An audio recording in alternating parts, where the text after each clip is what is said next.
O relógio biológico de Ana não era guiado pelo sol, mas sim pelo cheiro insuportável de café queimado na panela, o sinal impiedoso de que a madrasta Marta já estava acordada e, pior, irritada. Era sempre assim, uma rotina de sombras que começava antes das 5 da manhã, onde o único som permitido era o ranger das tábuas velhas do assoalho sob os pés cansados de quem não tinha mais. Nome, apenas função: servir. Ana, a merendeira da escola pública, há quase 20 anos vivia a mesma vida de submissão disfarçada, lavando, esfregando e cozinhando em uma casa que legalmente era sua, mas onde ela era tratada como uma intrusa mal paga. O silêncio era seu manto protetor, aprendido desde que perdeu o pai, a única âncora que aprendia aquela vida. Ela tinha 18 anos quando Marta, a viúva ressentida e ambiciosa, assumiu o controle total, não apenas dos bens modestos, mas da alma de Ana. A jovem herdeira se tornou de um dia para o outro a empregada não remunerada, e o medo de ir para a rua era o grilhão mais forte. Ela se lembrava de cada palavra afiada de Marta, cada olhar de desprezo que a reduzia a pó, ensinando-a a engolir a dor em vez de expressá-la. O aroma de bolinho de chuva que Ana preparava para as crianças da escola era a única doçura que ela conhecia, uma pequena rebeldia secreta contra o fel da sua vida doméstica. No pátio da escola, ela era a tia Ana, a mulher de sorriso discreto, que ouvia as queixas dos pequenos com paciência infinita. Mas bastava a campainha tocar e o dia de trabalho terminar para que a realidade gélida a puxasse de volta para a escuridão daquela casa simples, onde nem mesmo a luz do sol parecia querer entrar. A casa, que parecia pitoresca por fora, era um campo de batalha interno. Marta passava o dia sentada em sua poltrona desgastada, os olhos de lince inspecionando cada movimento de Ana, sempre encontrando uma falha, um grão de poeira que justificasse uma bronca severa ou, pior, a ameaça de cortar o pouco dinheiro que Ana ganhava com as marmitas que vendia escondido na vizinhança. As humilhações diárias não eram gritadas, eram sussurradas, tornando-as mais venenosas. Você não serve nem para isso, Ana. Se não, e fosse eu te dar teto, estaria dormindo na sarjeta, dizia Marta com aquela voz monótona que carregava décadas de ressentimento. E Ana respondia sempre da mesma forma, com o silêncio pesado da resignação, limpando mais forte o fogão a lenha, tentando varrer a injustiça para debaixo do tapete da sua mente. Ela não entendia por que Marta a odiava tanto, ou por que o dinheiro do seu pai parecia ter evaporado, deixando apenas dívidas e a obrigação de servir. Ana tinha apenas a certeza cruel de que o sofrimento era a moeda de troca por um lugar seguro, mesmo que esse lugar fosse uma prisão emocional. Um dia, ao encontrar uma foto antiga dos seus pais guardada em uma lata de biscoitos enferrujada, a imagem de sua mãe sorrindo fez o peito de Ana apertar. Ela sentiu falta da voz que a confortava, da força que a defenderia. A foto foi rapidamente escondida sob o colchão antes que Marta a visse, pois qualquer lembrança feliz era um crime imperdoável naquele lar. O corpo de Ana se acostumou a viver curvado, não apenas pelas panelas pesadas ou pelo serviço interminável, mas pelo peso da injustiça. 20 anos de silêncio haviam transformado sua coluna em uma tela de dor contida, e seus olhos, embora gentis, carregavam a melancolia profunda de quem desistiu de lutar pelo próprio futuro. Marta, sabendo da bondade inerente de Ana, usava isso como sua arma definitiva. Ela fingia doenças repentinas, exigia cuidados exagerados e manipulava os sentimentos de culpa que Ana carregava pela perda precoce dos pais. A madrasta era uma mestra em fazer Ana sentir que qualquer migalha de conforto era luxo demais para quem era tão inútil. Era no banco da cozinha, tarde da noite, que Ana se permitia chorar, sem som, as lágrimas escorrendo em direção à madeira fria. Ela se questionava se havia algo de errado com ela, se ela merecia essa vida de invisibilidade. Ela sonhava, por breves segundos, com uma vida onde pudesse usar as roupas que escolhesse, onde pudesse sentar e ler um livro sem ser interrompida por uma nova ordem de Marta. Mas o sonho terminava rápido. O dia seguinte sempre a encontrava de pé antes do amanhecer, pronta para retomar o ciclo.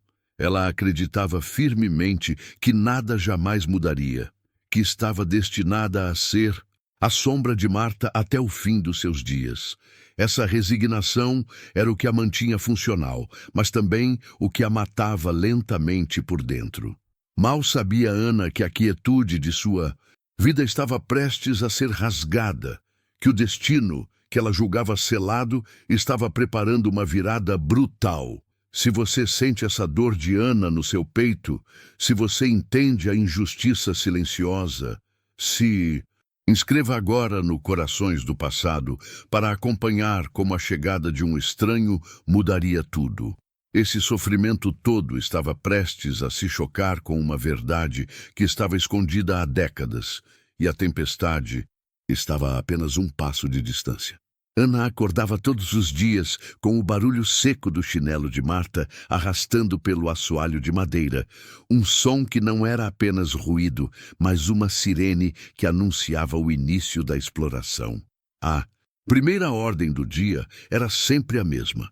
O café da madrasta deveria ser forte, sem açúcar, e servido na cama, enquanto Ana, de pé e exausta antes das 5 da manhã, só podia tomar o que restava na garrafa, frio e quase intragável. Marta fazia questão de que o trabalho de Ana fosse visível, mas os resultados invisíveis. As roupas de cama tinham que ser lavadas à mão, mesmo havendo um tanque. O jardim, embora pequeno, deveria estar impecável, pois servia de palco para os almoços que Marta ocasionalmente preparava para impressionar vizinhos, esses que Ana sequer podia olhar nos olhos, pois era proibida de interagir socialmente. A manipulação financeira era a corrente mais apertada. Marta conferia cada centavo do salário de Ana, que vinha da prefeitura.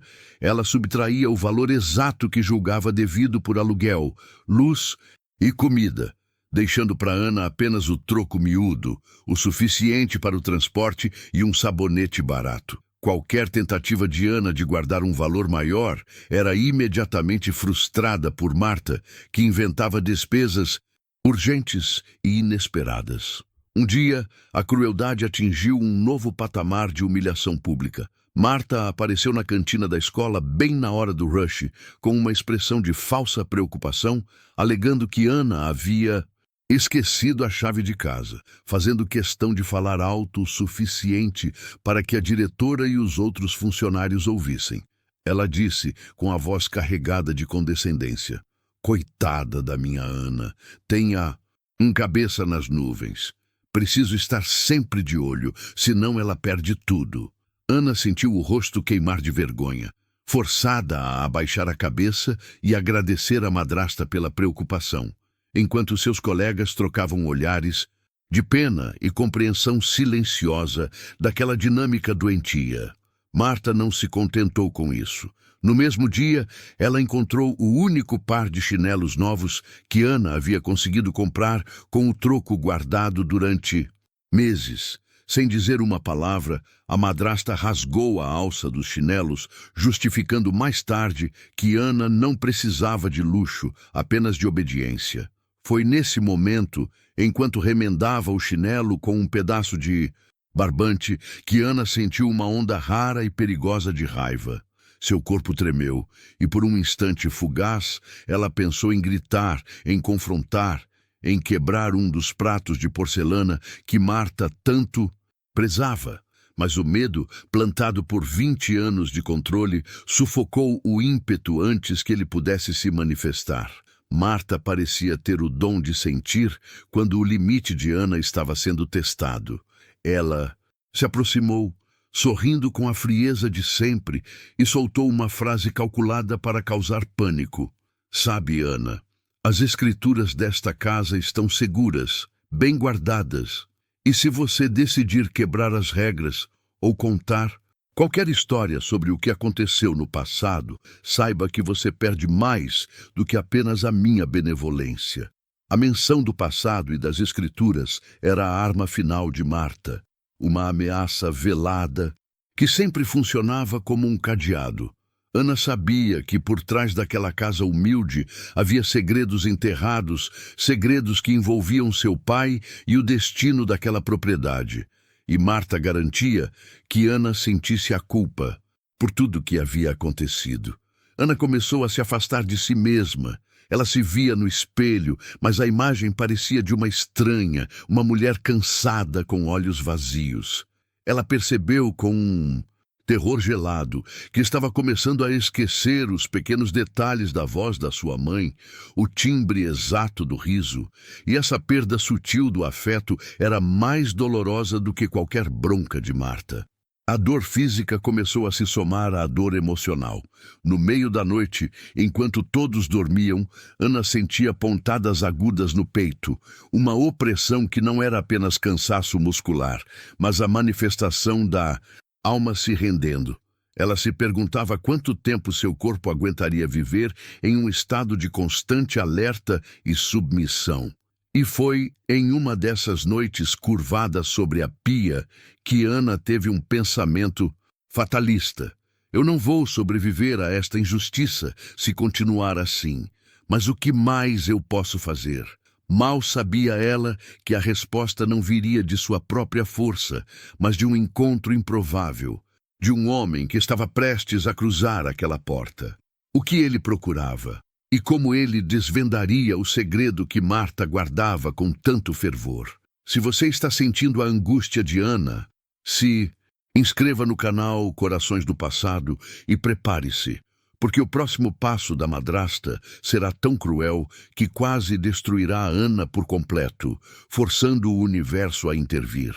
A respiração de Ana começou a se tornar um inimigo, forçando-a a inspirar fundo antes de entrar no portão de casa, sabendo que a cada passo ela estava se afundando mais no pântano de controle. De Marta, a merendeira já não dormia mais do que 3 horas seguidas, e as olheiras profundas não eram apenas um sinal de cansaço, mas o mapa visível de uma alma esgotada. Marta, com sua visão de águia para a miséria alheia, notou a fragilidade física de Ana e soube que era o momento exato de dar o golpe final na pouca resistência que restava. Naquele mês, veio um alívio, minúsculo e totalmente inesperado. Um pequeno acerto de contas do seguro de vida antigo que o pai de Ana havia pago anos atrás. Uma quantia irrisória para a maioria das pessoas, mas que para Ana significava um respiro, uma possibilidade real de pagar um dentista ou comprar um par de sapatos que não estivessem furados. Ela escondeu o envelope bege sob o colchão, sentindo um calor inédito no peito. A primeira sensação de posse em muito tempo, e planejou usar o dinheiro em silêncio. Mas a casa, para Marta, era feita de paredes transparentes. Ela sentia o cheiro do segredo. Bastou um olhar desconfiado para o semblante de Ana, um pouco menos tenso que o normal, para que a madrasta vasculhasse o quarto na primeira oportunidade. O envelope foi encontrado e, com ele, a fúria possessiva de Marta explodiu. Não em gritos histéricos, mas em uma frieza calculada que era muito mais assustadora. Naquela noite, o jantar foi servido sob o silêncio mais pesado que Ana já havia experimentado, até que Marta quebrou a quietude, manipulando a voz para soar grave e preocupada. Sabe, Ana, o que o nosso pai deixou para trás não é o suficiente para cobrir os enormes prejuízos que você nos causa.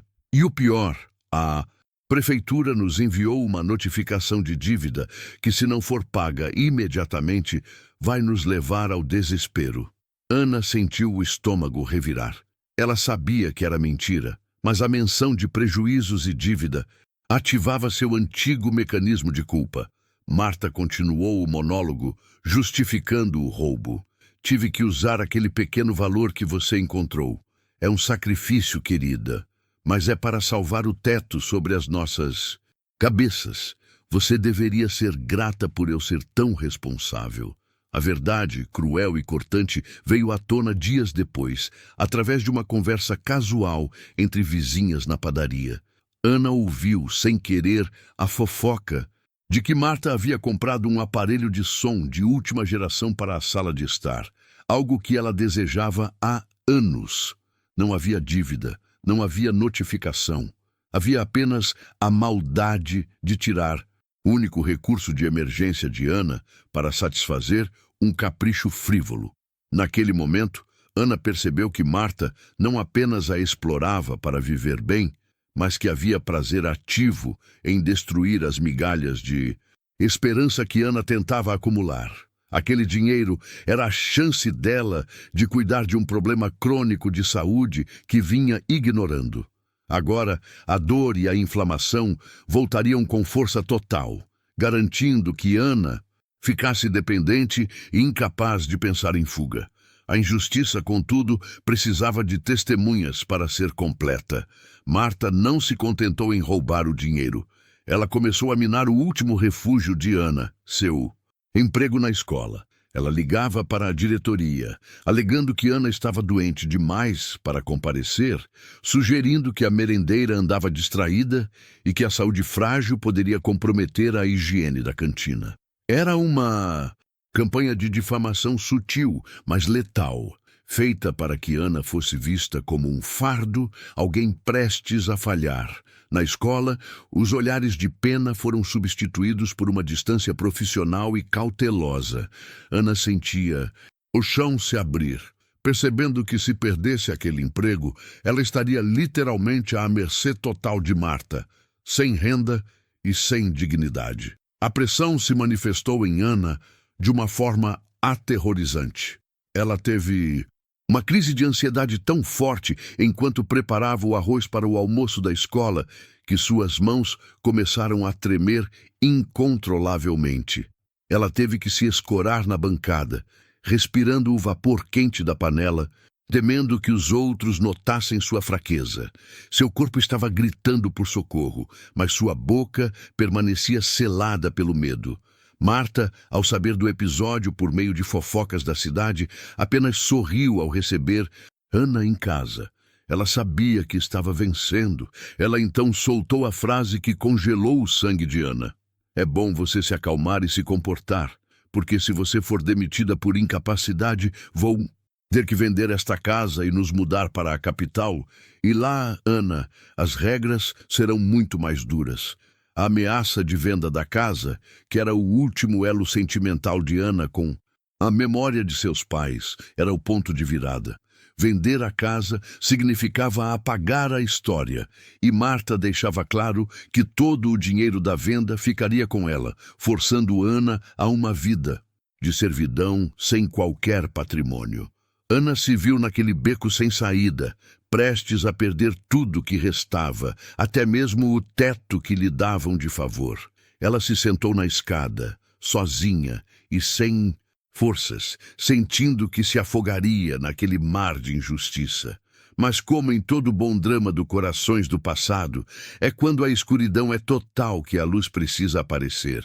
O que Ana não sabia é que a poucos quilômetros dali, um carro de luxo incomum para aquela cidade já estava cruzando a fronteira, trazendo um homem com olhos fixos naquela mesma casa. Quem era esse homem misterioso e o que ele faria quando visse o estado de submissão de Ana?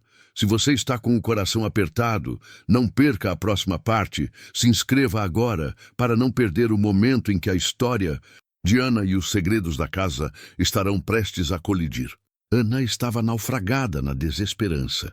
A ameaça de Marta de vender a casa não era apenas uma questão de perda material, mas a certeza de que a última âncora que a prendia ao passado de felicidade seria cortada. Ela entendia que aquela casa, construída pelo pai, era o registro físico do amor que Marta tentava apagar diariamente. Viver sob o teto que lhe restava era a única coisa que Ana ainda podia chamar de lar, e agora esse conforto miserável estava prestes a se desintegrar. A humilhação após o roubo do dinheiro e o assédio moral no trabalho haviam esgotado suas forças físicas e mentais. Ana andava pela casa como uma sombra, cada passo exigindo um esforço monumental. O corpo, já desgastado pelos anos de trabalho pesado e má alimentação, parecia ter entrado em greve, protestando contra a alma que insistia em não lutar. Marta, percebendo a fragilidade extrema da enteada, apertou o cerco, desfrutando da visão de Ana rastejando. Ela inventou tarefas impossíveis, exigindo que a merendeira lavasse todos os lençóis de cama à mão, alegando que a máquina de lavar estava gastando muita energia, mesmo sabendo que Ana mal conseguia levantar os braços devido às dores nas articulações. A tirania se manifestava nos detalhes mais cruéis. Marta jogava migalhas propositalmente no chão que Ana havia acabado de limpar, apenas para exigir que ela se ajoelhasse novamente. Era um exercício de poder sádico, uma demonstração diária de que Ana não passava de um objeto dispensável, cuja única função era a servidão. Naquela tarde, enquanto Ana se curvava sobre a tina de lavar roupa no quintal, sob um sol escaldante, sentiu uma pontada aguda no peito, misturada à exaustão. Ela fechou os olhos, desejando que o peso da água e do sabão a levasse de vez. Ela se entregava ao desespero, acreditando que a morte seria mais gentil que a vida sob o jugo de Marta. Foi nesse momento de rendição total que o silêncio da rua tranquila foi rasgado. Não era o barulho habitual de uma caminhonete velha ou um carro de família. Era o som profundo e rítmico de um motor de alta potência, um rugido que anunciava a chegada de algo completamente alheio àquele bairro simples. Os vizinhos curiosos começaram a espiar pelas frestas das janelas. O carro parou em frente à casa preto fosco, importado, reluzente. Era um veículo que parecia ter saído de uma revista de luxo, destoando brutalmente das calçadas rachadas e dos portões enferrujados. Dele desceu um homem, alto, elegante, vestindo roupas caras, mas que parecia carregar um peso invisível. Ricardo. Seu olhar não era de turista ou de alguém perdido. Era um olhar focado, determinado, varrendo cada detalhe da fachada da casa como se estivesse buscando uma pista há muito tempo escondida. Marta, que assistia à televisão na sala de estar, ouviu a comoção e se levantou. Ao ver o carro e o homem, seu sorriso cínico congelou. O luxo era tentador. Mas o mistério por trás daquela visita inesperada trazia um presságio ruim, uma ruptura na rotina que ela tanto controlava. Ricardo não olhou para os vizinhos bisbilhoteiros. Ele atravessou a rua, o passo firme. Era evidente que ele sabia onde estava. O cheiro de seu perfume caro contrastava com o aroma de sabão em pó e comida que pairava sobre a rua. Ele parou justamente em frente ao portão da humilde casa onde a vida de Ana era consumida. Ana levantou-se da tina, enxugando o suor com o dorso da mão suja. Ela o viu. O contraste entre eles era brutal. A simplicidade desfeita, o sofrimento marcado no rosto contra a aura de poder e riqueza que o envolvia. O olhar de Ricardo se fixou nela. Não era pena, era uma intensidade que a atravessava. O silêncio era tão denso que Ana podia ouvir as batidas aceleradas do seu próprio coração, enquanto Marta se apressava para abrir a porta da sala, assumindo uma falsa pose de anfitriã.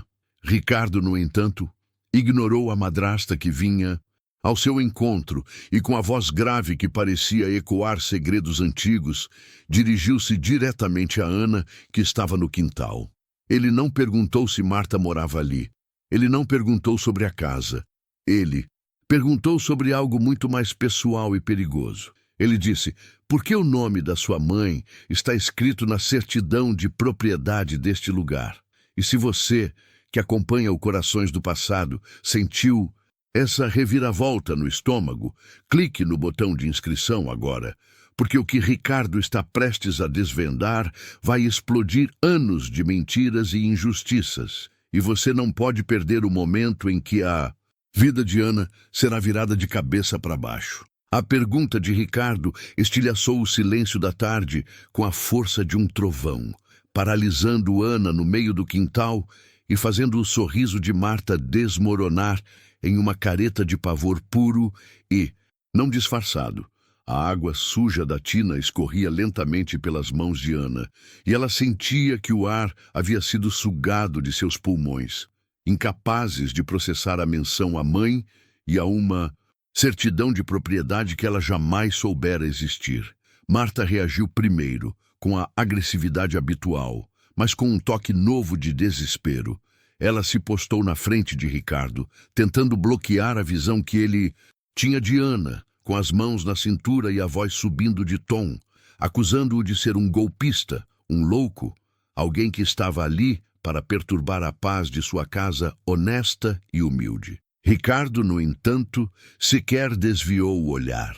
Ele tratou Marta como um ruído de fundo irritante, mantendo a fixação em Ana. Ele repetiu a pergunta com uma calma perturbadora, exigindo que a merendeira respondesse a ele e não a fúria da madrasta, deixando claro que não sairia dali enquanto a dona da casa continuasse a se comportar como uma prisioneira. Ana, encolhida, mal conseguia erguer os olhos. Ela balbuciou que não sabia, que a casa sempre fora de Marta e de seu pai, que ela só estava ali por caridade e que, após a morte de seu pai, Marta a havia acolhido por generosidade, reforçando a mentira que a madrasta martelara em sua cabeça por anos para justificar a exploração. A resposta de Ana fez Marta sorrir, um alívio momentâneo que logo se transformou em nova arrogância. Ela afirmou a Ricardo que Ana era confusa, simples, grata pela acolhida, e que a casa era dela por direito, por ter construído a vida ali, tentando invalidar qualquer documento que o homem rico pudesse ter em mãos. Foi então que Ricardo fez um movimento que mudou o peso daquela discussão. Ele sacou de dentro do carro um envelope pesado, de papel grosso, sem a necessidade de abri-lo para que todos soubessem que continha provas documentais, talvez o mapa para libertar Ana das correntes de sua madrasta.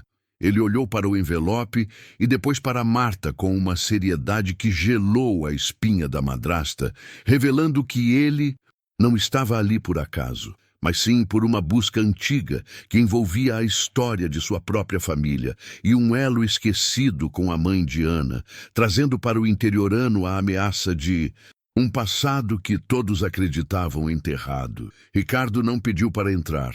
Ele simplesmente empurrou o portão e andou em direção à varanda, forçando Marta a recuar, invadindo o território da tirana com a certeza de quem possui o direito, declarando que a conversa seria dentro daquela casa, sob o teto que talvez não fosse de Marta coisa alguma. O homem rico entrou na sala de estar, sentando-se no único sofá, decente, fazendo a mobília modesta e os objetos de decoração de Marta parecerem ainda mais ridículos e desproporcionais ao luxo que ele emanava.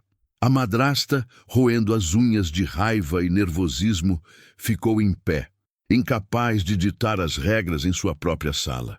Ana continuou no quintal por um momento, observando-a momento de longe, sentindo um medo gelado, mas pela primeira vez em anos, uma pequena e perigosa faísca de esperança.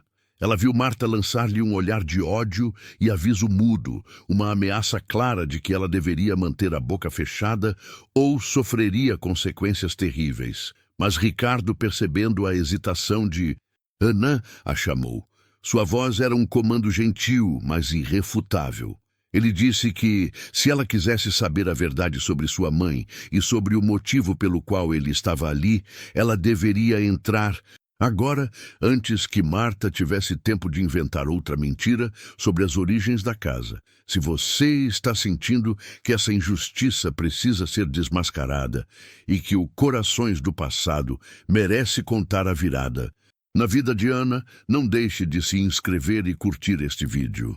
Porque a partir deste momento, a sala de estar da Casa Humilde se torna um tribunal improvisado, onde Ricardo está prestes a abrir o envelope, revelando um testamento perdido e um nome que vai destruir a vida confortável de Marta e forçar Ana a descobrir que ela pode ser a verdadeira dona de algo muito maior do que jamais imaginou. A sala de estar se tornou o epicentro de uma tempestade contida, onde o ar parecia denso e difícil de respirar, pesado pelo medo de Ana, pela fúria de Marta e pela autoridade fria de Ricardo, que ocupava o sofá modesto como um trono de onde orquestrava o desvendamento de anos de mentiras. Ana permaneceu junto ao batente da porta por um longo momento, incapaz de se aproximar, observando Marta, que a fulminava com o olhar, mas que agora estava em desvantagem, acuada pela presença do estranho. Ricardo, no entanto, não forçou a proximidade. Ele apenas gesticulou para que ela se sentasse em uma das cadeiras de madeira, tratando-a com uma gentileza que Ana havia esquecido que existia, um toque de humanidade que a fez estremecer sob a vigilância cerrada da madrasta, que parecia prestes a explodir a qualquer instante de pura frustração. O homem rico cruzou as pernas e pousou o envelope grosso sobre o joelho, explicando com voz grave que a verdade não se dobrava ao desejo de ninguém e que ele tinha vindo de muito longe, enfrentando muita burocracia para garantir que a justiça fosse finalmente servida naquela casa. Marta, incapaz de aceitar a derrota em seu próprio território, explodiu em uma indignação teatral, exigindo que Ricardo fosse embora imediatamente, acusando-o de invadir a propriedade privada e ameaçando ligar para a delegacia, gesticulando de forma descontrolada para tentar impressionar Ana e demonstrar que ainda detinha algum poder ali. Ela repetia que não aceitaria que um estranho viesse bagunçar a vida que ela construiu com tanto suor, tentando reforçar a narrativa de esforço próprio que sempre usou para justificar a exploração da enteada. Com um sorriso sutil, quase um escárnio, Ricardo pegou o celular e o estendeu na direção de Marta, afirmando que ela deveria ligar, sim, pois seria a chance perfeita para as autoridades investigarem a fundo a situação habitacional de Ana e a origem dos documentos de posse, insinuando que a madrasta seria a primeira a ser questionada sobre a legalidade de sua ocupação. A menção à investigação e o peso das palavras do homem rico foram suficientes para Marta recuar, mordendo o lábio inferior com força, percebendo que sua tática de intimidação havia falhado miseravelmente.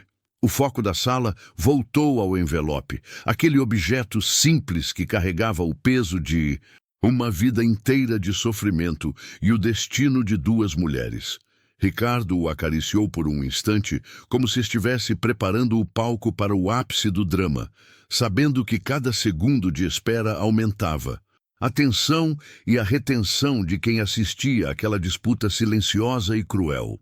Ele explicou que o conteúdo daquele envelope tinha sido mantido em segredo por motivos complexos, envolvendo promessas antigas e a fragilidade emocional da mãe de Ana, que havia tentado proteger a filha de uma ganância que ela sabia existir na família. Ana sentia o coração bater descompassado, quase dolorido, no peito.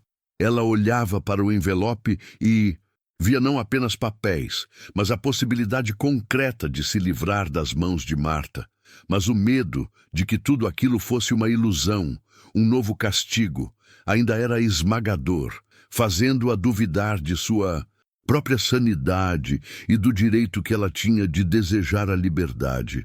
Ela pensou que talvez fosse mais fácil voltar à cozinha, limpar, aceitar o seu papel de sombra, do que enfrentar a verdade que poderia destruir a única estrutura familiar que conhecia, por mais tóxica que fosse.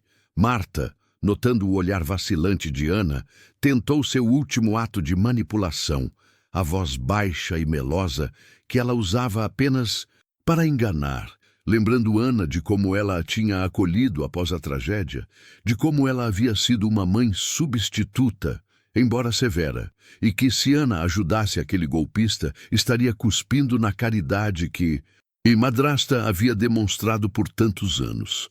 Era uma inversão perversa da realidade, uma tentativa desesperada de jogar a culpa e a obrigação sobre a vítima, reforçando a prisão emocional que construíra.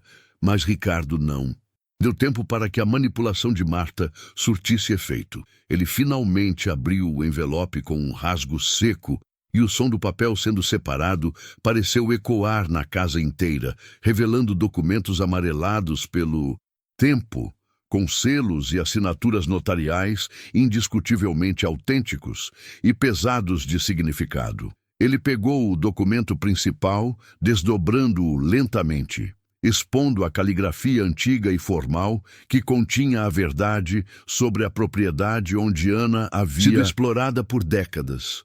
O documento, ele explicou, era uma escritura de doação formal, estabelecida e registrada antes do casamento do pai de Ana com Marta, o que invalidava qualquer direito de posse que a madrasta pudesse reivindicar, provando que a casa sempre pertenceu legalmente a outra pessoa, alguém que nunca deveria ter sido expulsa ou tratada como serviçal. Ricardo olhou diretamente para Marta, cujos olhos estavam arregalados de horror, e revelou que logo após o falecimento da mãe de Ana, a propriedade havia sido transferida sob uma condição muito específica, escondida de todos. Ele questionou Marta com uma frieza cirúrgica. Por que a madrasta sempre afirmou ser a única e legítima dona da casa, se o registro formal mostrava claramente o nome da mãe de Ana como a proprietária original? E se havia uma cláusula de transmissão que garantia os direitos da filha após a maioridade? A pergunta era uma sentença, expondo o esquema de fraude e exploração que Marta havia mantido sob o tapete por todos aqueles anos, forçando a madrasta a confrontar a possibilidade de que tudo estava prestes a ruir. Se você está chocado com a audácia de Marta em esconder essa verdade e acredita que Ana merece finalmente ser livre, faça um favor para o Corações do Passado e se inscreva agora, porque o que vem a seguir é a queda de um império de mentiras. Marta começou a gritar, histérica, dizendo que era tudo falso, que o homem havia forjado os documentos, tentando se levantar para arrancar a folha das mãos de Ricardo, o desespero de quem via a riqueza e o conforto escorrerem pelos dedos. Ricardo segurou o documento com firmeza, ignorando o chilique da madrasta, mantendo a calma, enquanto ela se contorcia de raiva. Ele pigarreou, pronto para ler a linha final do testamento, a linha que encerrava a tirania de Marta e revelava o nome da única e verdadeira herdeira daquela propriedade e de um patrimônio que ela jamais imaginou possuir. O silêncio voltou, pesado e cortante, enquanto Ricardo se preparava para pronunciar o nome que era o passaporte para a justiça de Ana. Ricardo olhou de soslaio para a mulher que se contorcia no chão da sala, aquela que havia se alimentado da dor de Ana por tantos anos, e sentiu uma repulsa fria, mas manteve o foco no documento, na missão que o trouxera até aquele lugar simples, naquela manhã de sol cruel.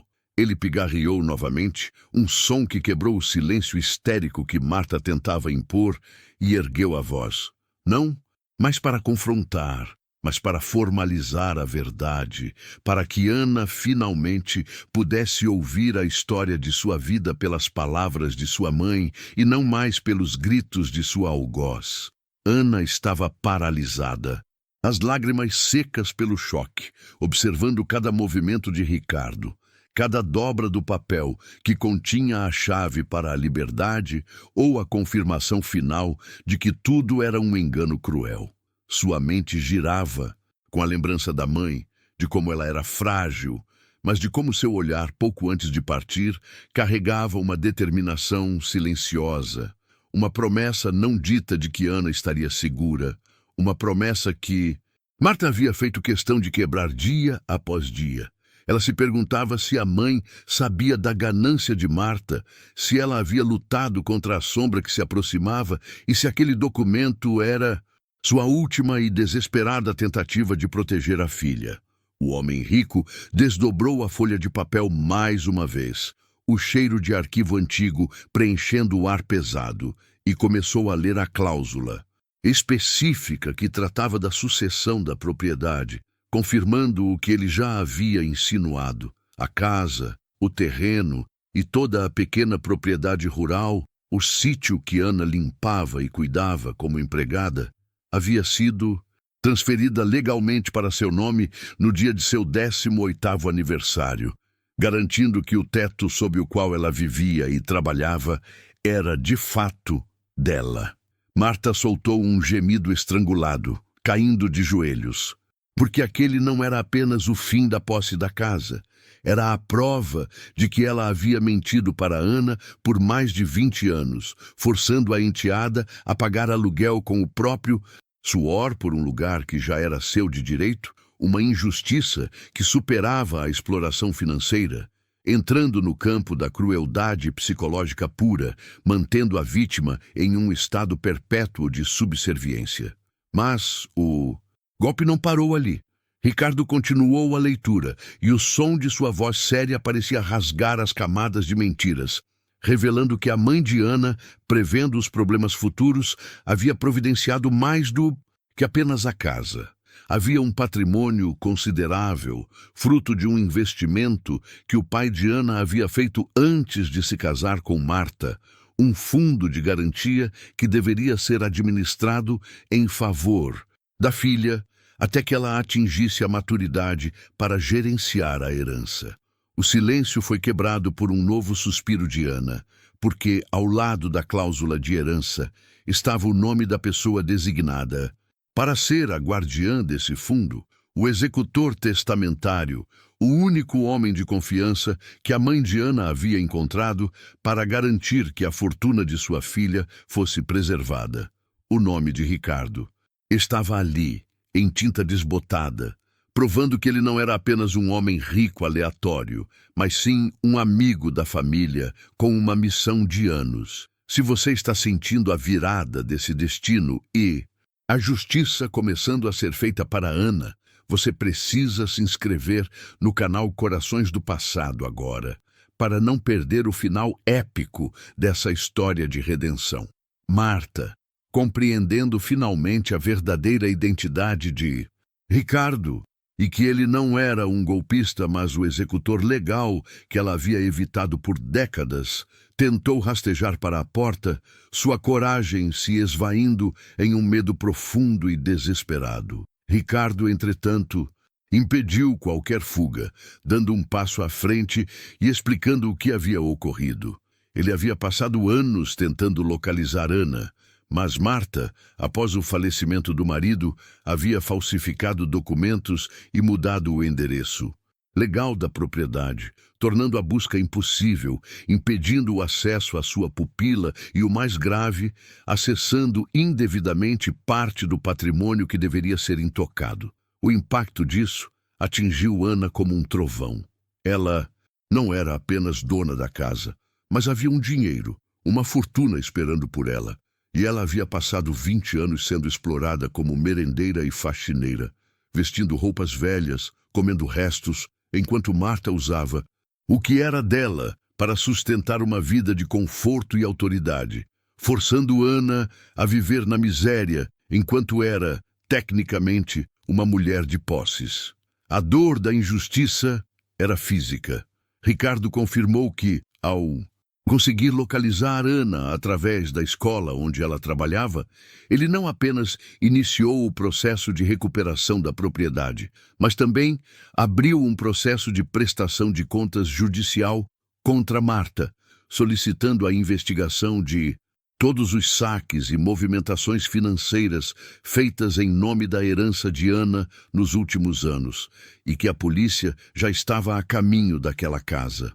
Marta, ouvindo a palavra polícia, soltou um grito primário de desespero, percebendo que o castelo de mentiras que ela construiu com tanto esforço e crueldade estava desabando, não restando mais manipulação ou chantagem que pudesse salvá-la da consequência de seus atos, do peso da lei que silenciosamente havia trabalhado a favor da vítima. Ricardo, olhando diretamente para Ana, cuja expressão oscilava entre o terror e a promessa de uma nova vida, dobrou o documento e o colocou nas mãos dela, selando o destino de todos com uma frase final que reverberou na sala. Este silêncio acabou, Ana. Sua mãe me fez prometer que você jamais voltaria a ter fome ou a se curvar diante de alguém. E hoje, essa promessa será cumprida. O grito de Marta não foi de raiva, mas de um animal ferido, encurralado, que viu o caçador fechar todas as rotas de fuga. Ela cambaleou para trás, a maquiagem borrada pelo suor frio e pelo pânico.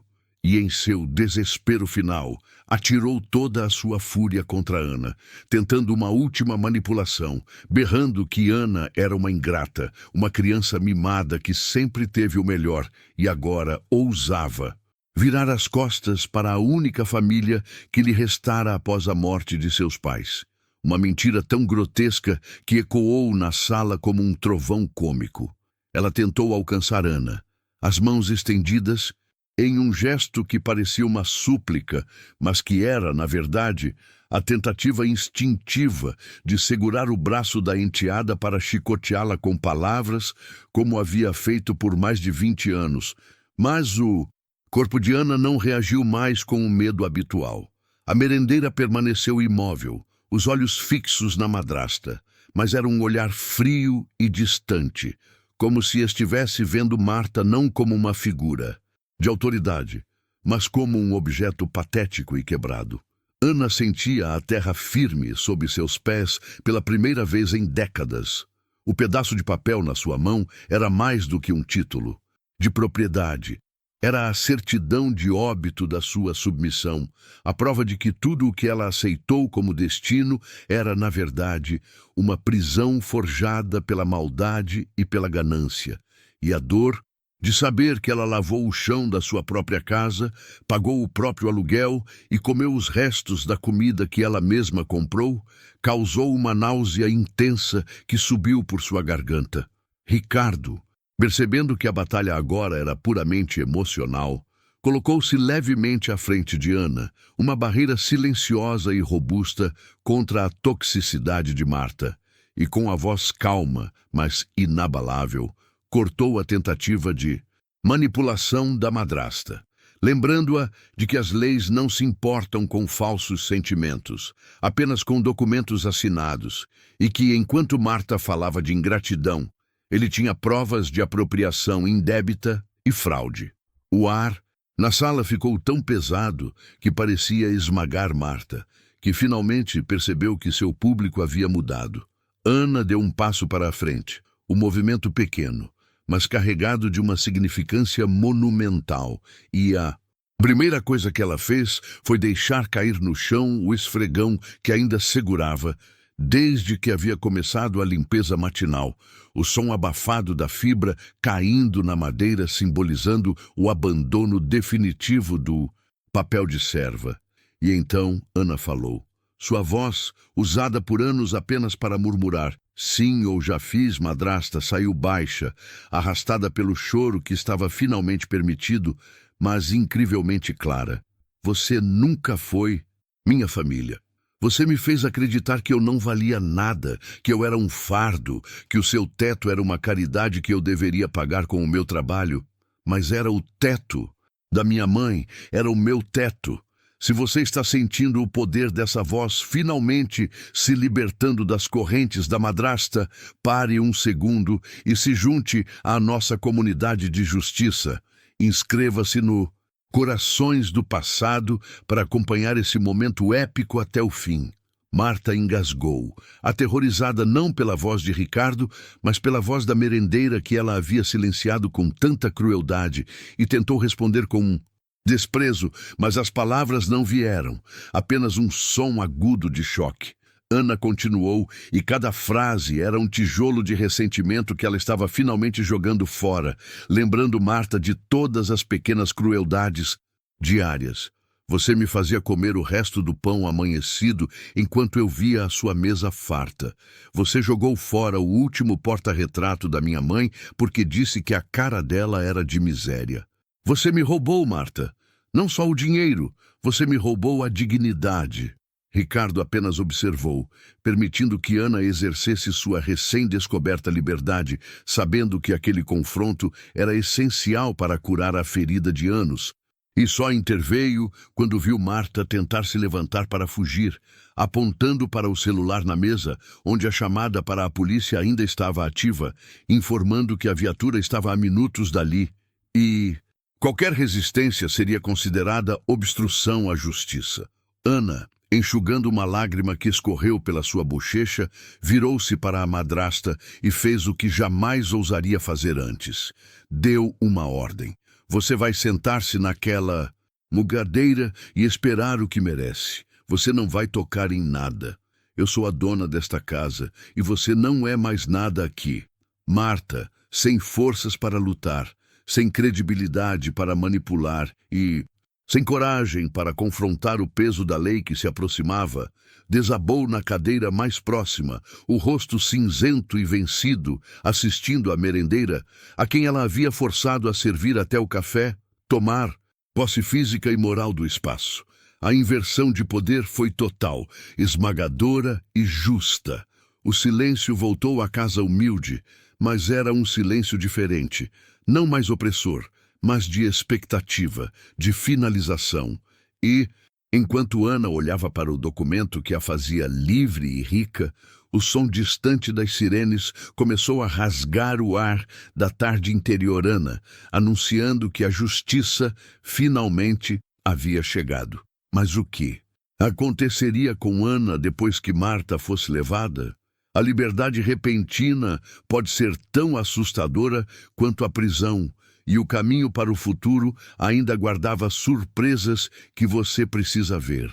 As sirenes ficaram ensurdecedoras, cortando o silêncio da fazenda com uma urgência estrondosa. Marta soltou um grito rouco de desespero e ódio, sabendo que o jogo tinha acabado, mas se recusando a aceitar a derrota. Com dignidade, tentando se levantar para cuspir na cara de Ana pela última vez. Mas seus joelhos falharam e ela caiu de volta na cadeira. O corpo traído pela pressão da verdade e pelo peso da lei que se aproximava rapidamente. 2 oficiais, sérios e silenciosos, entraram na sala, a farda escura contrastando com a claridade da casa humilde, e bastou um olhar para que eles entendessem a situação. Merendeira sofrida estava de pé. E o terror estampado no rosto da mulher rica sentada era prova de que as denúncias de fraude e coerção tinham fundamento. Ricardo entregou cópias dos documentos e um resumo, calmo da situação, selando o destino de Marta antes mesmo que ela pudesse balbuciar qualquer uma de suas mentiras ensaiadas. Marta ainda tentou a cartada final do vitimismo, chorando lágrimas secas e fingindo ser a vítima da ingratidão da enteada, mas o oficial a interrompeu com uma frieza profissional, pedindo que ela ficasse de pé e estendesse os pulsos, e a humilhação de ser algemada no centro da sala, sob o olhar da mulher que ela havia transformado em escrava, foi a punição mais severa que ela poderia receber, um espelho da tirania que ela havia imposto por anos. O som do carro de polícia partindo, levando consigo não apenas Marta, mas também os anos de crueldade e sombra que ela representava, deixou um vazio denso na sala, um silêncio que não era de paz imediata, mas de choque. E Ana sentiu a tensão que a mantivera de pé por 2 décadas simplesmente evaporar de seus músculos, deixando-a cambaleante, como se tivesse esquecido como era sustentar o próprio peso sem a necessidade constante de se defender ou servir. Ricardo, com um instinto protetor que ia além do seu dever profissional, aproximou-se de Ana, mas não a tocou. Apenas se posicionou como um guardião silencioso entre ela e a porta, garantindo que o espaço estivesse seguro e que ela pudesse processar o terremoto emocional, observando enquanto Ana olhava para o chão, onde o esfregão que ela havia deixado cair permanecia, um monumento mudo ao seu último ato de servidão e seu primeiro ato de liberdade. A merendeira finalmente permitiu-se soltar um soluço que não era mais de dor contida, mas de alívio puro, uma onda avassaladora que sacudiu seu corpo. E ela se ajoelhou ali mesmo, não em derrota, mas em agradecimento silencioso pela justiça tardia, sentindo que cada célula de seu corpo estava sendo lavada das toxinas da humilhação que havia carregado desde que seus pais se foram. Ana se levantou e a primeira coisa que ela fez como dona de casa foi pegar um vaso de plástico horrível e kit que Marta insistia em manter sobre o aparador e, com uma força que ela não sabia que possuía, atirou-o contra a parede, assistindo-o se estilhaçar em pedaços miúdos, um ato de catarse urgente à necessidade física de eliminar a sujeira da presença de Marta. A primeira de muitas limpezas que fariam daquela casa realmente o seu lar.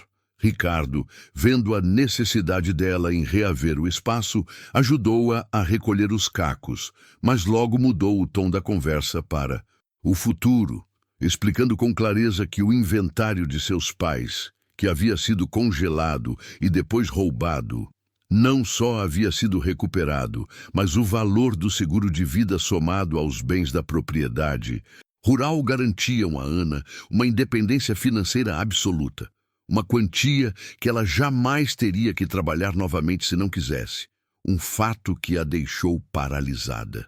Mas Ana, que só conhecia o valor de uma moeda pela dificuldade de ganhá-la na cantina, não se importou com os números grandiosos que Ricardo mencionava. Seus olhos estavam fixos na menção do seguro de vida, lembrando-se de quando era criança e a mãe dizia que se algo acontecesse, ela e o pai a protegeriam para sempre, e aquele dinheiro, agora recuperado, era a prova material de que o amor deles nunca tinha a abandonado, apenas tinha sido desviado pela ganância. Se você está emocionada com essa virada do destino e sente que Ana merecia essa prova de amor e justiça, agora é a hora de mostrar seu apoio. Inscreva-se no Corações do Passado e vamos juntos acompanhar o renascimento dessa mulher guerreira. Ana, respirando fundo, finalmente perguntou a Ricardo o que estava preso em sua garganta. Por que, com todos os seus recursos, ele se dedicou tanto a essa causa de uma merendeira que ele mal conhecia, revelando que a ligação dele com o passado era muito mais profunda e pessoal do que ele deixara transparecer. Enquanto a noite caía e as luzes da velha casa se acendiam, Ana tomou a decisão simbólica de ir ao antigo quarto dos pais, um local que Marta mantinha trancado por anos, e abriu a porta com sua chave, sentindo o cheiro de mofo e passado. Mas ali estava, a cama de casal, grande e macia, que ela jamais ousara tocar. E ela soube que pela primeira vez em anos, ela não dormiria no quarto minúsculo e frio que a madrasta a havia confinado.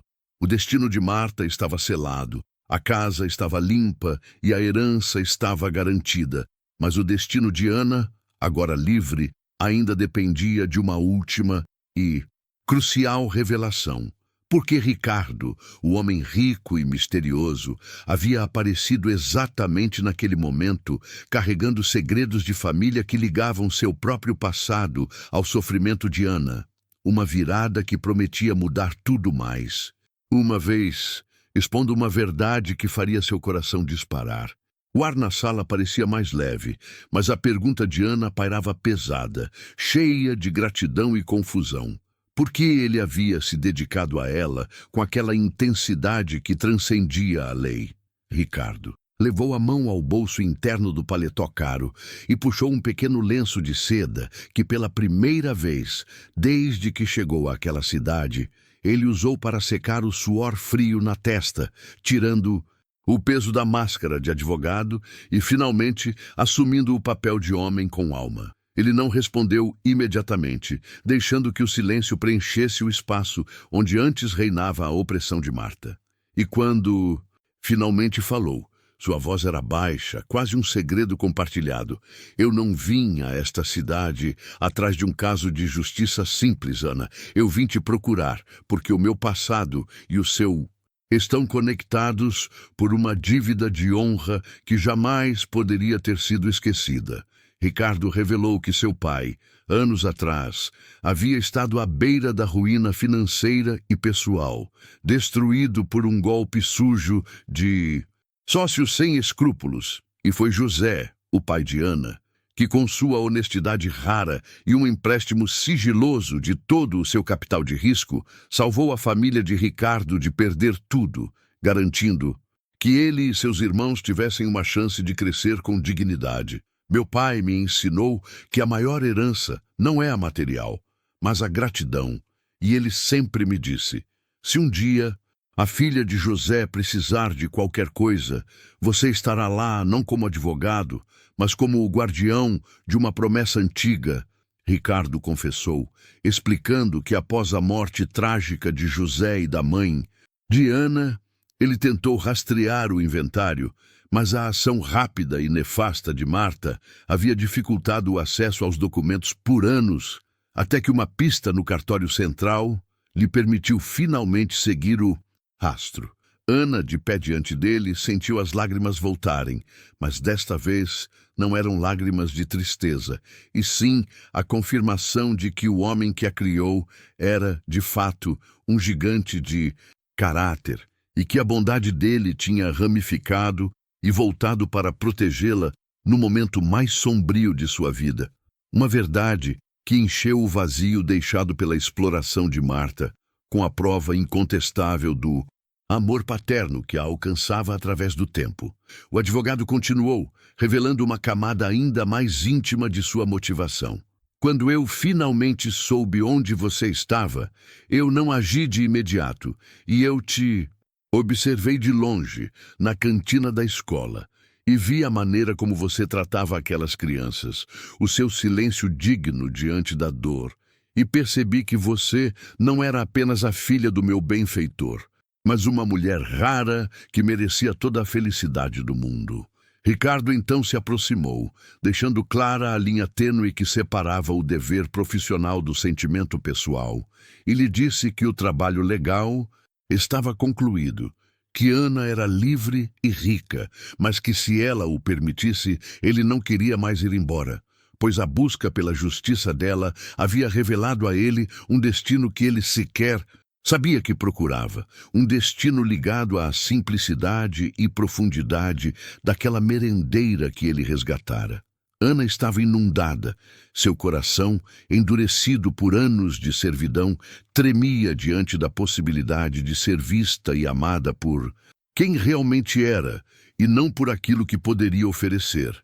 Ela não sabia como responder à proposta tácita de afeto, pois a única forma de amor que conhecia era a ausência, e o peso da herança e da liberdade pareciam menores diante da vertigem de ser desejada. Para dar um tempo a si mesma, Ana fez a primeira coisa que lhe pareceu natural. Caminhou até a cozinha, o palco de sua escravidão, mas desta vez não para servir Marta, e sim para preparar um café para Ricardo e para si mesma, sentindo o piso de ladrilho sob seus pés como o solo da sua nova pátria, e o cheiro do pó fresco não era mais um dever, mas um ato de soberania. Enquanto a água fervia, Ana garantiu a Ricardo que, apesar da riqueza inesperada, ela não abandonaria a escola. De imediato, ela amava o cheiro da comida, a risada das crianças e precisava daquela rotina simples para se reequilibrar antes de enfrentar o turbilhão de mudanças que a esperavam, mostrando que a verdadeira liberdade Para ela, não estava na ostentação, mas na capacidade de escolher o próprio fardo. Se você também acredita que o amor e a justiça sempre encontram um caminho, mesmo que tardio, mostre sua fé nessa história de recomeço. Clique no botão de inscrição aqui embaixo e faça parte da família Corações do Passado para não perder o que acontece a seguir. O futuro de Ana estava aberto, mas o presente exigia atenção. Ricardo ainda não havia revelado os detalhes do paradeiro de Marta e, mais importante, o impacto que essa virada chocante teria na pequena cidade, pois a notícia da merendeira que virou milionária expôs a madrasta e conquistou um homem da capital estava prestes a explodir como uma bomba, trazendo consigo a inveja e o julgamento que a nova vida de Ana teria que suportar. Ricardo respirou fundo, a xícara de café fumegante na mão, e finalmente abordou o elefante de gelo que pairava entre eles. O destino de Marta, revelando que a madrasta não estava presa, mas sim enfrentando uma realidade muito mais penosa e pública do que uma cela, pois a astúcia legal de Ricardo havia garantido que ela fosse denunciada e processada em seu próprio nome, na capital, por fraude e falsificação documental. Ele explicou que, ao descobrir o paradeiro de Marta, soube que uma prisão imediata a faria vítima, mas expor o esquema dela na esfera pública, ligando-a à tentativa de roubo de herança e à crueldade contra a enteada, faria com que ela enfrentasse um julgamento social e legal na cidade onde ela tentava construir uma fachada de respeitabilidade, garantindo que o seu nome fosse permanentemente ligado ao crime e à desonra. Ana ouviu o desfecho sem esboçar reação, sentada à mesa que fora palco de tantos almoços silenciosos e humilhantes, e percebeu que não sentia alegria pela desgraça de Marta, mas apenas um cansaço profundo, uma exaustão que vinha da conclusão de uma guerra civil que durara uma década. E o fim da opressão era um alívio silencioso, não uma festa de vingança. Naquele instante, a casa, que sempre teve o cheiro opressor de limpeza química e pão dormido, parecia exalar um aroma de terra molhada e café forte, e o som do talher de Ricardo mexendo o açúcar se tornou o ruído mais tranquilo e seguro que Ana jamais havia escutado, marcando a primeira vez em anos que ela se sentia totalmente presente e segura dentro das próprias paredes. Ricardo, percebendo que a conversa sobre Marta havia esgotado as forças emocionais dela, mudou o foco e olhou para Ana com uma franqueza que desarmava. Eu sei que tudo isso é demais, Ana, mas preciso que você olhe para mim agora, não como o advogado que resolveu a papelada, mas como o homem que te viu naquele refeitório e que sabe que o dinheiro é só um detalhe irrelevante e que o que eu quero não tem preço em inventário nenhum. A merendeira, com o coração ainda em processo de descongelamento, revelou sua maior vulnerabilidade. Ricardo, eu passei tanto tempo me encolhendo, tentando não ser vista, que eu não sei mais como é ocupar espaço, como é ser desejada. E a única coisa que eu conheço do amor é a dor da perda e a indiferença. E eu tenho medo que essa felicidade seja só mais um sonho que vai me ser roubado para demonstrar a seriedade de seus sentimentos e a diferença entre seu mundo e o dela. Ricardo tirou da mochila um pequeno bloco de notas e um mapa e mostrou que não tinha planos de retornar imediatamente à capital e que ele estava determinado a ficar na cidade pequena, a alugar um escritório simples e a construir uma vida ao lado dela, se ela o permitisse, provando que sua missão de resgate havia se transformado em uma missão de vida. Ana levantou-se e começou a caminhar pela sala de estar, tocando os móveis antigos que seu pai comprara com tanto esforço, sentindo o tecido do sofá. E percebeu que o lar, antes um peso, agora se tornava uma âncora, um ponto de partida que ela poderia remodelar e ressignificar.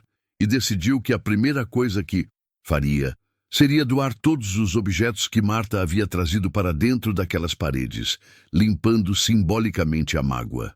Enquanto a quietude daquela casa humilde sediava o nascimento de um novo amor, a cidade lá fora começava a ferver, pois a notícia da prisão de Marta, a reviravolta da herança de José e a presença ostensiva de Ricardo, o homem da capital, já se espalhava pelas ruas, criando um burburinho de fofoca, inveja e incredulidade, transformando a vida reservada de Ana em um espetáculo público inevitável.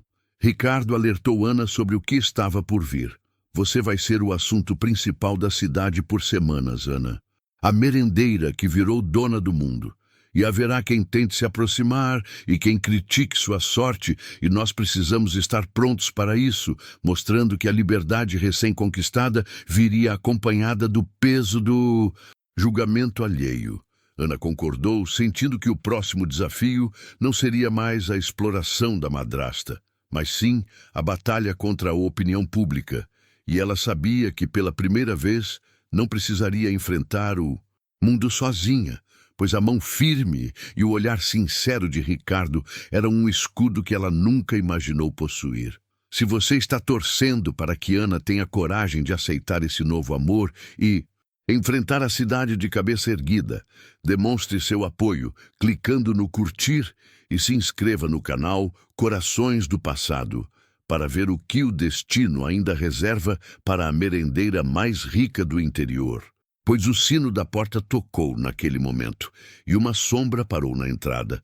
Uma figura conhecida, mas totalmente inesperada, que parecia ter vindo em busca de satisfações. O sino da porta tocou novamente, um som agudo e insistente que quebrou a fragilidade da paz que Ana e Ricardo haviam acabado de construir, e a sombra que se materializou na soleira pertencia a Celso, um vizinho conhecido por sua lábia fácil e seu histórico de favores obscuros com Marta, que agora trazia consigo uma expressão de falsa preocupação e um brilho ganancioso nos olhos. Ele irrompeu na sala, sem ser convidado, agindo como se fosse um parente próximo, espalhando suas mãos gordinhas em um gesto de falsa condolência pela prisão da madrasta.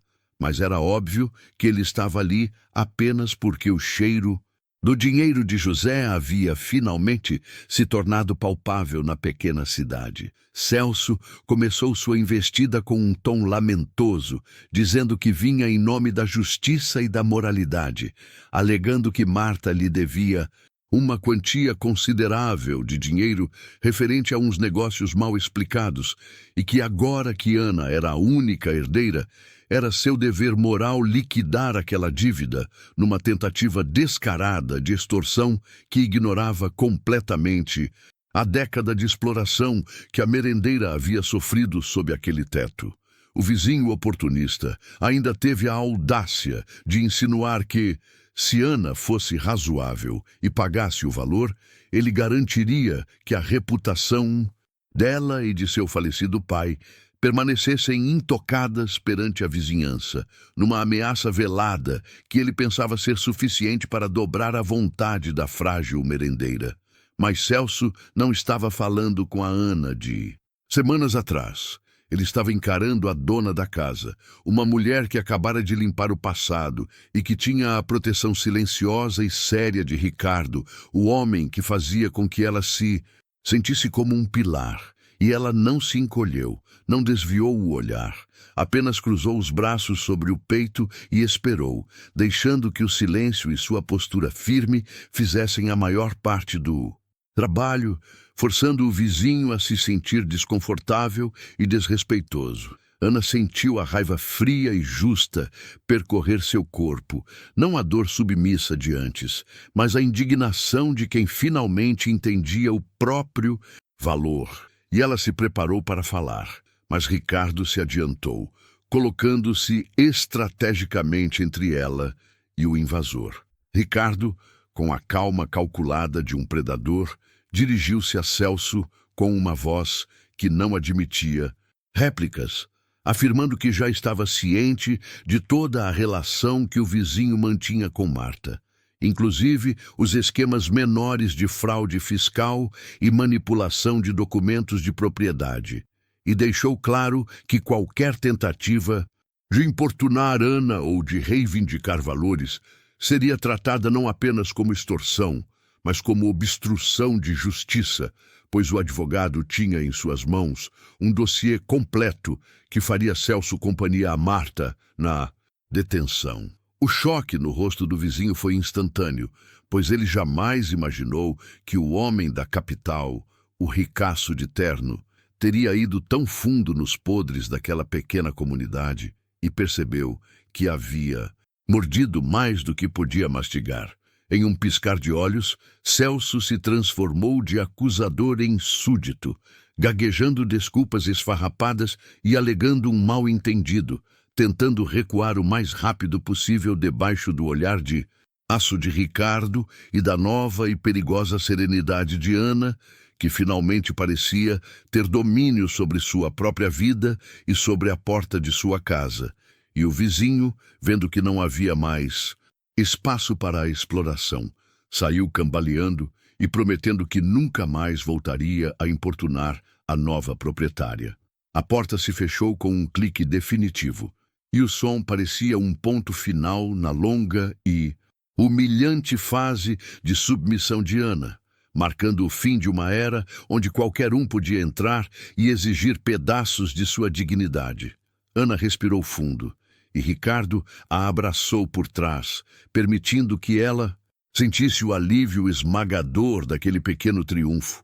E ela percebeu que a liberdade não vinha apenas com dinheiro, mas com a capacidade de dizer não sem temer as consequências, e que a maior herança que seu pai lhe havia deixado era a dignidade que ela finalmente estava resgatando, tijolo por tijolo, confronto por confronto. A merendeira virou-se para Ricardo, e nos olhos dele não havia pena, mas uma admiração profunda, a certeza de que a mulher que ele amava era mais forte e mais resiliente do que qualquer um na cidade jamais imaginou. Eles se sentaram novamente, mas agora o ambiente estava purificado, e Ricardo reiterou que aquele era apenas o começo, que a riqueza atrairia mais predadores e mais julgamentos, e que a verdadeira batalha seria aprender a viver sob os holofotes, a usar o dinheiro para construir felicidade e não para se afundar em luxo e ostentação, e que a prioridade de ambos deveria ser a quietude e a reconstrução emocional dela, antes de qualquer investimento. Ana, por sua vez, sentiu um desejo genuíno de honrar a memória de seu pai, decidindo que a primeira grande ação seria investir na escola onde ela trabalhava, melhorando a cozinha e o refeitório, transformando o lugar que a sustentou em um símbolo de gratidão e não de sofrimento. A ideia de transformar o local de seu antigo martírio silencioso em um farol de esperança trouxe lágrimas aos olhos de Ana, e ela percebeu que o dinheiro, nas mãos certas, poderia ser uma ferramenta de cura e não de corrupção. E ela compartilhou com Ricardo seu desejo de reformar a casa, de torná-la um verdadeiro lar, sem o cheiro opressor de limpeza e medo que Marta havia impregnado nas paredes, e de plantar um jardim exuberante, onde antes havia apenas mato seco. Eles planejavam um futuro simples, mas profundamente significativo, longe da ganância da capital, focados apenas na tranquilidade que ambos buscavam desesperadamente. Naquele momento, enquanto planejavam detalhes tão simples quanto a cor da pintura da cozinha, Ana sentiu uma paz que transcendia a riqueza recém-adquirida. Era a paz de quem encontrou um parceiro que via sua alma, e não seu saldo bancário, e ela aceitou de corpo e alma que o amor de Ricardo era real, um presente inesperado vindo de onde ela menos esperava, e que ela merecia, finalmente, ser feliz e amada. O desafio agora era interno: desaprender a dor e reaprender a alegria. Uma jornada que seria muito mais longa e complexa do que liquidar uma herança. Se você está emocionado com o fato de Ana estar finalmente aprendendo a se defender e a construir sua nova vida ao lado de Ricardo, não guarde essa história só para você. Compartilhe este vídeo e, se você ainda não faz parte da nossa comunidade, se inscreva agora mesmo no Corações do Passado, para não perder o desfecho dessa história de superação e amor. A justiça foi feita para Marta e para Celso, mas a verdadeira virada de destino de Ana ainda estava se desenrolando, e ela precisava de um último ato de fé para selar sua liberdade. A merendeira se levantou e caminhou até a janela, observando o sol se pôr sobre as casas humildes do vilarejo que ela agora ajudaria a prosperar. E sentiu uma necessidade imensa de ir ao cemitério, de falar com seu pai, de dizer a ele, que estava livre, que a casa era dela e que ela estava amando novamente e que o ciclo de sofrimento estava finalmente quebrado. A despedida simbólica do passado. Essa era a última peça do quebra-cabeça que faltava para Ana poder, de fato, começar sua nova vida. E ela avisou Ricardo que precisava fazer uma última viagem de carro antes que a noite caísse. A noite seria longa e o caminho para o cemitério, ainda que curto em distância, parecia o trajeto mais longo e importante de sua vida, pois era lá que ela enterraria de vez a merendeira explorada e daria à luz a nova Ana, rica, amada e livre, e a emoção daquele momento prometia ser o ponto de virada definitivo que selaria o final feliz que o destino, depois de tanto castigo, finalmente havia reservado para ela. Mas que só você descobrirá como será, no desfecho final dessa jornada que te prendeu até agora. Ricardo dirigiu lentamente, respeitando o silêncio pesado de Ana, que olhava a paisagem exterior sem realmente vê-la, imersa na montanha-russa emocional dos últimos dias, sabendo que a viagem até o cemitério não era apenas uma questão de distância física, mas sim uma passagem obrigatória para a sua liberdade definitiva. O sol tinha quase desaparecido por completo, colorindo o céu com tons dramáticos de laranja e roxo que pareciam espelhar o fim de uma era de dor e a promessa de um novo começo, e Ana sentia o peso de 20 anos de submissão prestes a ser liberado em forma de lágrimas há muito tempo guardadas. O portão de ferro enferrujado do cemitério rangeu fracamente quando Ricardo o empurrou, e o cheiro de terra molhada e flores antigas preencheu o ar noturno, trazendo consigo memórias dolorosas de quando ela, ainda menina, teve que se despedir daquele que era seu único protetor, e ela sentiu as pernas tremerem ao caminhar em direção ao ponto exato onde a vida dela havia sido desmembrada pela ausência. A escuridão da noite parecia um portal, exigindo que ela deixasse para trás a merendeira explorada e abraçasse a mulher que o destino havia forçado a se tornar. A lápide simples, quase escondida sob o mato que a falta de cuidado impunha, era a prova física da vida simples que seu pai havia levado, e ao se ajoelhar diante dela, Ana não conseguiu mais segurar. O primeiro soluço veio rasgando a garganta, não mais um gemido silencioso de dor reprimida, mas o clamor desesperado de uma alma que finalmente podia gritar sua verdade sem medo de punição.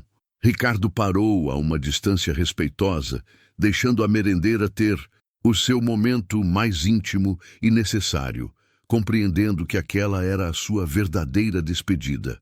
Ela tocou o nome gravado na pedra fria, sentindo a conexão se restabelecer através das lágrimas, e começou a falar, em voz baixa, quase um sussurro, contando a seu pai todos os anos de humilhação, de trabalho dobrado, de pratos que ela teve que lavar sob o comando cruel de Marta, revelando o sufocamento emocional que a impediu de viver e de amar por tanto tempo.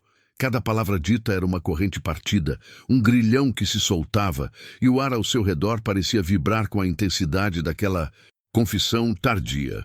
Ana então respirou fundo e, com a voz embargada, mas firme, declarou a vitória. Ela contou que a casa era dela, que a verdade tinha vindo à tona e que a madrasta havia sido desmascarada e expulsa, e que a justiça do pai, aquela que ele não conseguiu realizar em vida, tinha se cumprido através de uma reviravolta que nem o melhor contador de histórias seria capaz de inventar. E ela finalmente podia dizer sem reservas que estava livre daquele ciclo de exploração.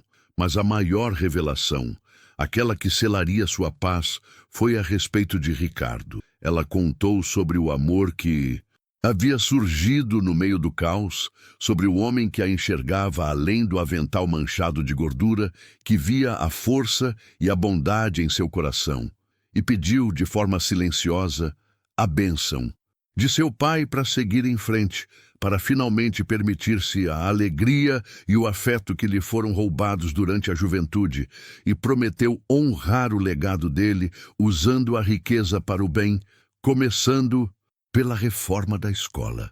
Ricardo, mesmo distante, sentiu o poder daquele momento, a força daquela mulher que estava se reconstruindo diante do túmulo, e a admiração que ele sentia por Ana só cresceu, confirmando que ele havia encontrado não uma vítima a ser resgatada, mas uma guerreira silenciosa que merecia cada pedaço de felicidade que o destino agora lhe oferecia. E ele soube que o compromisso dele era, acima de tudo, honrar essa força recém-descoberta. Ana pegou uma flor silvestre simples que crescia ao lado do jazigo, depositou-a sobre a terra e, com um último aceno de cabeça, levantou-se. A merendeira explorada havia ficado ali, enterrada com as mágoas do passado. A mulher que voltou para o carro era diferente. Os olhos estavam vermelhos, mas o semblante estava leve, a postura ereta. E pela primeira vez, ela sorriu para Ricardo. Um sorriso de aceitação e gratidão que dizia mais do que 1000 palavras. E ele soube que o seu trabalho estava apenas começando, mas que a base para o futuro estava solidamente firmada. Os dias que se seguiram foram repletos de movimento, mas uma quietude interna pairava sobre Ana, que não mais acordava com a necessidade imediata de fugir ou de servir.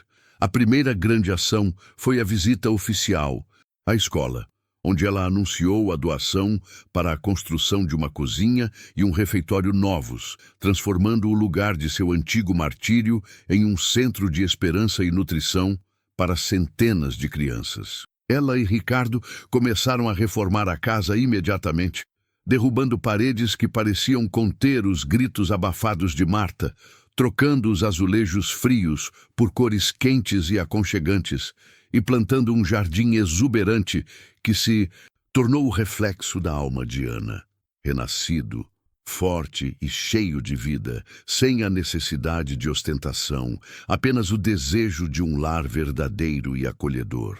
Se você se emocionou com a coragem de Ana em enfrentar o passado e com a justiça que finalmente chegou para essa merendeira que sofria em silêncio, isso significa que você tem um coração sensível e não pode perder nenhuma história de superação como essa. Por isso, se inscreva agora mesmo no Corações do Passado e clique no sino para que o nosso trabalho continue a tocar almas. A vida de Ana não se tornou um conto de fadas instantâneo, mas ela aprendeu que a verdadeira riqueza não estava nas cifras da conta bancária, e sim na paz de acordar, sabendo que ela era dona do seu próprio destino, amada por um homem que via sua essência, e que a maior virada de sua história não foi o dinheiro, mas sim o dia em que ela ousou quebrar o silêncio imposto, transformando a dor da exploração na semente de uma vida plena, provando que o sofrimento, por mais longo que seja, sempre precede a liberdade merecida. E assim, a merendeira explorada encontrou finalmente a paz e o amor que lhe foram devidos. Fim.